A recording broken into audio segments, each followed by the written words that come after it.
Hello students, আজকে তোমাদের জন্য ক্লাস 8-এর প্রশ্নবিচিত্রা 2026-এর পরিবেশ ও বিজ্ঞানের মডেল কোশ্চেন পেপার 1 আলোচনা করবো। স্কুলের নাম আরামবাগ হাই স্কুল। চলো তোমরা 198 পেজটা দেখে নাও। প্রথমে ফিজিক্যাল সায়েন্স পার্টটা আলোচনা করবো। একের দাগ সঠিক উত্তরটি নির্বাচন করে লিখতে বলেছে। প্রথম যে কোশ্চেনে দিয়েছে, একটি বস্তুর ভর 400 গ্রাম, কোনো স্থানে অভিকর্ষ ত্বরণ 9.8 মিটার পার সেকেন্ড স্কোয়ার হলে বস্তুটির ওজন কত হবে? খেয়াল করো, এটা সিজিএস আর এটা এসআই এককে আছে, দুটোকেই আমাকে এসআই এককে কনভার্ট করতে হবে। তাহলে এম এর মানটা আসবে, তাহলে এম সমান কত আসবে? 400/1000 কেজি। এবার সেক্ষেত্রে বস্তুর ওজন W = mg। তাহলে এম এর মান 400/1000 করলাম, গণিত জি এর মান কত? 9.8। এবার দেখো, এখানে দশমিক তুলে নিচে আরেকটা 10 বসবে, একটা দুটো শূন্য কেটে নিলাম, 4 দিয়ে উপরটাকে গুণ করছি, 4 × 32, 4 × 9 = 36, আর 3 = 39।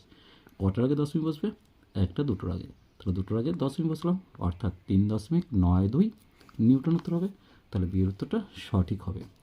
এরপর আমরা দেখে নেব দুয়ের যে কোশ্চেনটা রয়েছে, দুটি বস্তুর ভর ও তাদের মধ্যবর্তী দূরত্ব পূর্বের তুলনায় অর্ধেক করা হলো, আকর্ষণ বলের মান পূর্বের মানের কত হবে? আমরা জানি এফ সমান জি এম স্কোয়ার বলতে পারি। দুটো বস্তুর ভর যদি এম হয়, তাহলে G M square by D square করলাম। এখানে জি m1 × d² হতো, সেক্ষেত্রে এম স্কোয়ার করে নিয়েছি। তাহলে এখন করছি জি m/2 তার হোল স্কোয়ার, নিচে d/2 তার হোল স্কোয়ার। তাহলে দেখো আসছে কত? জি m²/4, আর নিচে আসছে d²/4। তাহলে জি m²/4 গণিত 4/d² হবে। তাহলে দেখো 4 কেটে গেল, তাহলে জি m²/d² হবে, অর্থাৎ সমান থাকবে। এরপর দেখো তিনের যে কোশ্চেনে দিয়েছে, প্রদত্তের মধ্যে কোন বিক্রিয়াটি ঘটা সম্ভব নয়?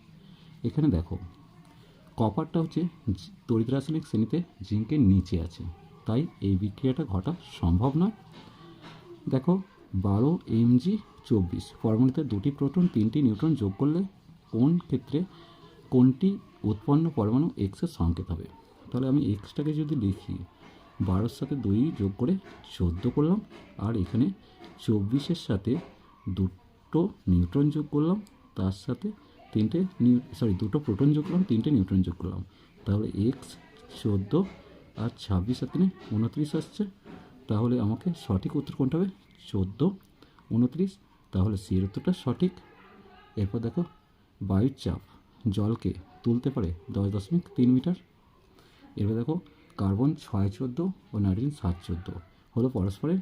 দেখো এখানে কি হচ্ছে, 14 আর 14 ভর সংখ্যা সমান, তাই এরা পরস্পরের 250 বার। তাহলে সেই উত্তরটা সঠিক হবে।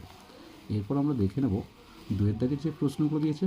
দুয়ের দাগের প্রশ্নের উত্তরটা প্রথমে দেখো, ক্যালসিয়াম 40-20 মৌলটির ইলেকট্রন নিউট্রন সংখ্যা কত?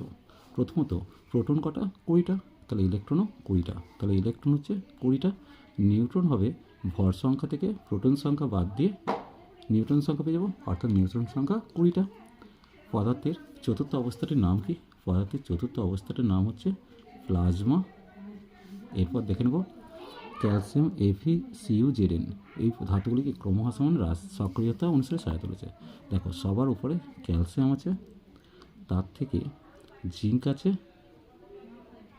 তার নিচে হচ্ছে Fe আছে, আর সবার নিচে হচ্ছে Cu আছে।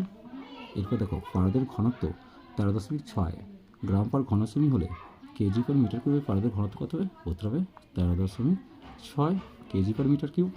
এসআইতে জি এর একক কি? এসআইতে জি এর একক হচ্ছে newton metre square per KG square. এরপর দেখো রেশমকে এবোনাইট দিয়ে ঘষলে এবোনাইট কী ধরনের তড়িৎ উৎপন্ন হবে? এবোনাইটে ঋণাত্মক হবে, কারণ কী হবে, স্থির তড়িৎ শ্রেণীতে রেশমটা ওপরে থাকে, এবোনাইট নিচে থাকে, তাই এবোনাইটে ঋণাত্মক তড়িৎ সৃষ্টি হবে। এরপর দেখো সাধারণ অবস্থায় তরল অধাতব মৌলের উদাহরণ অবশ্যই ব্রোমিন উত্তর হবে। তাহলে এই জায়গায় তোমরা ব্রোমিন বা বিআর কথাটা লিখে নেবে। এরপর দেখে নেব তিনের দাগে, বলছে তামার পাত্রে লঘু অ্যাসিড রাখা যাবে কি? তামার পাত্রে অবশ্যই লঘু অ্যাসিড রাখা যাবে, কারণ তামা স্থির তড়িৎ শ্রেণীতে কী হচ্ছে, এইচের নিচে অবস্থান করছে, অর্থাৎ কী হচ্ছে, তামা হচ্ছে সক্রিয়তা অনেক কম, তাই যেহেতু তামা হাইড্রোজেন অপেক্ষা কম সক্রিয়, তাই তামার পাত্রে লঘু অ্যাসিড রাখা যাবে। ডাল্টনের পরমাণুতে স্বীকার্য বিষয়গুলো দেখে নেব, বইয়ের 72 পাতায় আছে।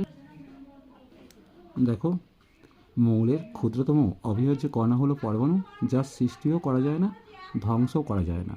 2 নম্বর, একই মৌলের পরমাণুরা ভর ও রাসায়নিক ধর্মে একই রকম হয়। 3 রকম, ভিন্ন ভিন্ন মৌলের পরমাণুরা ভর ও ধর্মে আলাদা। 4 নম্বর, রাসায়নিক বিক্রিয়ার সময় বিভিন্ন মৌলের পরমাণুরা পূর্ণ সংখ্যার সরল অনুপাতে যুক্ত হয়ে যৌগ গঠন করে।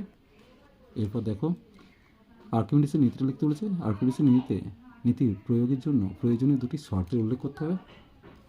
দেখে নাও, স্থির তরল বা গ্যাসীয় পদার্থে কোনো বস্তুকে আংশিক বা সম্পূর্ণ নিমজ্জিত করলে বস্তুটির কিছু পরিমাণ আপাত ওজন হ্রাস ঘটে, যা ওই বস্তুরা অপসারিত তরল বা গ্যাসীয় পদার্থের ওজনের সমান হয়। 1 নম্বর, পরীক্ষাধীন বস্তুটি তরলে দ্রবীভূত যাতে না হয়। আর 2 নম্বর, পরীক্ষাধীন বস্তুটি তরলে কোনো রাসায়নিক বিক্রিয়া যেন না করে। এরপর দেখো, একটা কী দিয়েছে, সমান ভরে দুটি বস্তুকণার একটিকে অপরিবর্তিত রেখে অপরটির ভর 3 গুণ করা হলো এবং তাদের মধ্যবর্তী দূরত্ব 5 গুণ করা হলে তাদের মধ্যে ক্রিয়াশীল মহাকর্ষ বলের কত গুণ হবে? পূর্বে মহাকর্ষ বল যদি F1 হয়, তাহলে F1 সমান G_m1m2/d², যেখানে m1m2 বস্তুটির ভর এবং তাদের মধ্যেকার দূরত্ব d। এখন আকর্ষণ বল, মহাকর্ষ বল যদি F2 হয়, তাহলে G_m1 × 3m2 করলাম, একটা বস্তুর ভরকে 3 গুণ করেছি, আর দূরত্ব 5d তার হোল স্কোয়ার করলাম, তাহলে G_m1m2 × 3/d² × 25 পেলাম। অর্থাৎ সেক্ষেত্রে 3/25 m1m2/d² পেলাম, 3/25 G_m1m2/d², অর্থাৎ এটা হচ্ছে F1, তাহলে 3/25 কিন্তু F1, অর্থাৎ পূর্বের মহাকর্ষ বলের 3/25 গুণ হবে। এরপর দেখো, আকর্ষণ অপেক্ষা বিকর্ষণী তড়িৎগ্রস্ততার নিশ্চিত প্রমাণ, এটা ব্যাখ্যা করতে বলেছে। দেখো, একটি আহিত বস্তু অপর একটি নিস্তড়িত বস্তুকে আকর্ষণ করতে পারে, আবার দুটি বিপরীত জাতীয় তড়িৎগ্রস্ত বস্তুর মধ্যে আকর্ষণ হয়। সুতরাং দুটি বস্তুর মধ্যে আকর্ষণ ঘটলে তা পরীক্ষাধীন বস্তু তড়িৎগ্রস্ত না নিস্তড়িত তা নিশ্চিতভাবে বলা সম্ভব নয়, কিন্তু বিকর্ষণ শুধুমাত্র দুটি সমজাতীয় তড়িৎ দ্বারা আহিত বা তড়িৎগ্রস্ত বস্তুর মধ্যেই সম্ভব। নিস্তড়িত বস্তু কখনো বিকর্ষণ করতে পারে না, বা তড়িৎগ্রস্ত বস্তু এবং নিস্তড়িত বস্তুর মধ্যে কখনো বিকর্ষণ হয় না। তাই আকর্ষণ অপেক্ষা বিকর্ষণই তড়িৎাহিতের নিশ্চিত ও নির্ভরযোগ্য প্রমাণ। এরপর লাইফ সায়েন্স পার্টটা দেখে নেব। সঠিক উত্তরে দাগ দিতে বলেছে। কোষের আকার মাপা হয় মাইক্রোমিটার। প্রদত্ত কোন কোষ নিজেদের আকৃতি পরিবর্তন করতে পারে না? লোহিত রক্তকণিকা। বলছে কোন প্রক্রিয়ায় শ্বাসবায়ু কোষে পৌঁছে যায়? সংবহন। এরপর বিসদৃশ্য লিখতে বলেছে। এদের মধ্যে রক্ত হচ্ছে তরল যোগকলা, বাকিগুলো হচ্ছে কঠিন যোগকলা। শূন্যস্থান পূরণ করতে বলেছে। অস্থির সঙ্গে যুক্ত অবস্থায় থাকে কঙ্কাল পেশি, তাহলে এই জায়গায় আমরা কঙ্কাল কথাটা লিখে দেবো। কঙ্কাল পেশি, অনেকে ঐচ্ছিক পেশিও লিখছে। সত্য মিথ্যা লিখতে বলেছে। নিউক্লিয় রস রাইবোজোম তৈরি করে, এটা মিথ্যা হবে, কারণ নিউক্লিয় লাস রাইবোজোম তৈরি করে। কিসের উপস্থিতির জন্য উদ্ভিদের অঙ্গ নরম, মাঝারি শক্ত, খুব শক্ত হয়? কোষ প্রাচীর, তাহলে এই জায়গায় আমরা কোষ প্রাচীর কথাটা লিখে দেব। এরপর দেখে নেব, আমরা দুজনে জৈব অণু যারা একক পর্দা গঠন করি, একটা হচ্ছে প্রোটিন আর একটা হচ্ছে লিপিড, তাহলে প্রোটিন ও লিপিড হবে। এরপর দেখে নেব স্নায়ুকোষের গঠন বর্ণনা করতে বলেছে, এটা বই থেকে দেখে নেব। দেখো, চিত্রে একটা স্নায়ুকোষ তোমরা দেখতে পাচ্ছ। দেখো, স্নায়ুকোষ বা নিউরন আর নিউরোগ্লিয়া নিয়ে হচ্ছে স্নায়ুকলা গঠিত হয়। আমাকে স্নায়ুকোষটা দেখো, স্নায়ুকোষ কোষদেহ এবং প্রবর্ধক নিয়ে তৈরি। 1 নম্বর হচ্ছে স্নায়ুকোষ কোষদেহ এবং প্রবর্ধক নিয়ে তৈরি, এবং প্রবর্ধক আবার 2 ধরনের, ডেনড্রন ও অ্যাকশন। ডেনড্রনের শাখাগুলিকে ডেনড্রাইট বলে।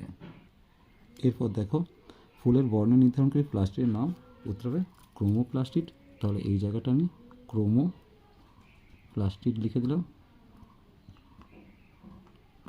এই কোষীয় অঙ্গাণুর ভিত্তিতে প্রাণী কোষ ও উদ্ভিদ কোষের পার্থক্য।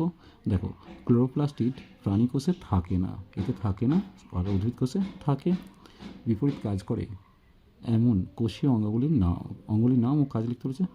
বিপরীত কাজ করে তো, তাহলে 1 নম্বর হচ্ছে দেখো, প্লাস্টিড অর্থাৎ ক্লোরোপ্লাস্টিড কোষে খাদ্য তৈরি করে। ক্লোরোপ্লাস্টিড কোষে খাদ্য তৈরি করে, আর মাইটোকন্ড্রিয়ার খাদ্যকে ভেঙে শক্তি উৎপন্ন করে। ক্লোরোপ্লাস্টিড কোষে খাদ্য তৈরি করে, মাইটোকন্ড্রিয়া খাদ্য ভেঙে শক্তি উৎপন্ন করে। এরপর দিয়েছে ভাজক কলা স্থায়ী কলার পার্থক্য লিখতে বলেছে, দেখে নেব। দেখো ভাজক কলার কোষগুলি সজীব অপরিণত এবং স্থায়ী কলার কোষগুলি সজীব বা মৃত এবং পরিণত। ভাজক কলার কোষের নির্দিষ্ট আকৃতিযুক্ত হয় আর স্থায়ী কলার কোষ নির্দিষ্ট আকৃতিযুক্ত নয়। এই দুটো হচ্ছে গঠনের পার্থক্য। আর কাজের পার্থক্য হচ্ছে দেখো, ভাজক কলা উদ্ভিদ অঙ্গের বৃদ্ধি ঘটায় আর স্থায়ী কলা খাদ্য সংশ্লেষ, সঞ্চয়, সংবহন, যান্ত্রিক দৃঢ়তা প্রদান করে। চলো আজ এই পর্যন্তই। নেক্সট ভিডিও নিয়ে খুব তাড়াতাড়ি হাজির হবো। ভিডিওটি ভালো লাগলে লাইক শেয়ার কমেন্ট করো, পারলে চ্যানেলটিকে সাবস্ক্রাইব করে নিও।